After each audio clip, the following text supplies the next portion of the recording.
I want to talk about how sometimes we make an excuse or excuses to not go to church, the house of the Lord.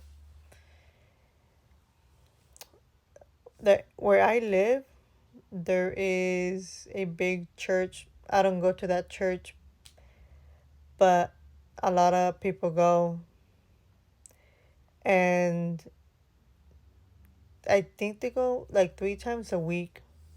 I pass through the street where the church is at. I pass through there every day, sometimes multiple times, depending what I'm doing.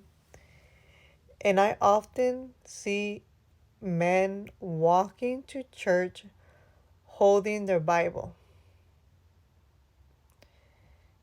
And it makes me think how a lot of us sometimes we come up with an excuse to not go to church, and that's that we have a vehicle. We have transportation. We have ways of getting to church. But we come up with an excuse to not go to church. And these men who I see walking to church are walking to church because they're hungry for God. They want to hear the word of the Lord. They want to fellowship with other brothers and sisters. And then the ones that have transportation, I'm not saying everybody, but there's people that have transportation that can get to church. They can go to point A, point B, wherever they need to go, but church. They come up with an excuse that I'm tired of other things. They put other things before God.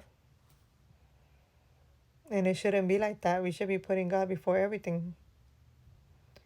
So I just wanted to share how, kind of to reflect back, like, are we making excuses, like, to not go to church?